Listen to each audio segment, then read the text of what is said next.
Hey guys, Johnny Jenkins here. Got a really cool question from a viewer today. Bako Bassin says, I've got a question. Since watching Bass Fest on Kentucky Lake, he wants me to give my input on ledge fishing.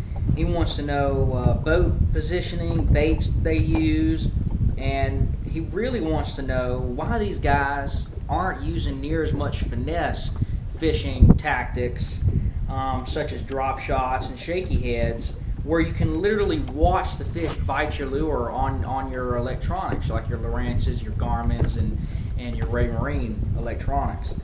He wants to know why these guys aren't doing it. You know, he's talking about it where these guys are graphing these fish on these ledges, and you'll go through and you'll see them and you'll mark them, and you'll go fishing with your power fishing lures like your crankbaits, your hair jigs, your spinner baits, your big spoons and stuff like that. He's wanting to know, why are these guys not getting on top of the fish instead of casting to them? Why not get on top of them and use a shaky head or a drop shot and just watch them eat the bait?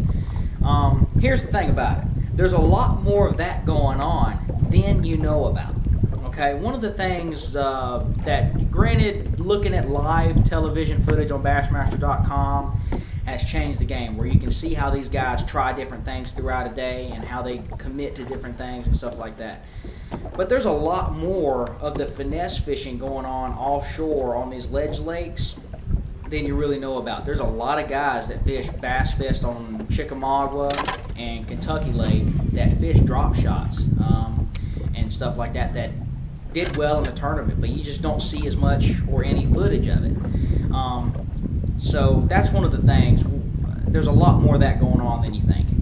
A lot of guys are doing it, and it's really evolved over the last couple of years.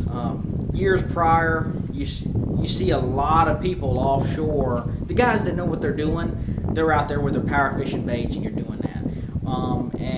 And now with the fish seeing so many lures, so many fish being caught, you really are having to use different things to get the fish to bite and get them to react and get them ignited. So you're seeing a lot more of that. Here's one of the things too.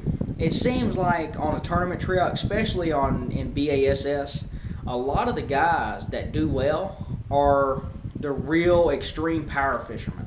A lot of them, they know how to finesse fish, they may even like it, but they find ways to fish fast so they can cover more water, so that they can show their lure to more fish, so they can ignite more schools of fish faster and easier. And it's easier to do that with power fishing lures. So that's one of those things, you know, your Iconellis, your Kevin Van Dams, your Skeet Reeses, all those types of people, they're power fishing, and it's right in their wheelhouse of what they like to do, and it really appeals to tournaments in a lot of ways. But the thing about it is, these guys, you don't see the guys that didn't make a check, or maybe the guys that finished in the top 10 or the top 20 that all they did was fish the same kind of spots, maybe even the same spots that these other guys did, but they just used the drop shots and stuff. There's a lot more of that going on than you think. There really is. So that's one of those kind of things. Now, one of the other things I want to touch on, and I might even make a separate video for this another time, is the difference between a ledge lake, like a river, like a Tennessee River type deal, versus a Highland Reservoir. Okay, when you're fishing offshore on a Highland Reservoir, so much of the time I'm either looking for suspended fish or fish that are in real heavy cover, pretty much exclusively. In river systems, I'm looking for fish that are relating to, you know, you can find them around big timber and brush piles and stuff. Heck yeah, you can find schools of fish on it. Heck yeah, it can be a killer. But on the Tennessee river deals, you're going to have dirtier water, so your power fishing baits are going to be a little bit better overall.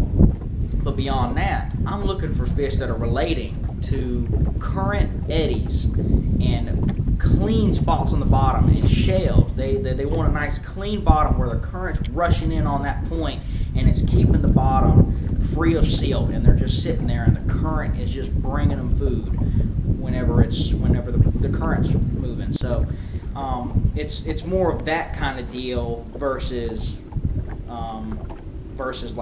like a heavy cover type deal offshore. So that's just one of those kind of things. So I hope you learned something from this video. I sure hope you enjoyed it.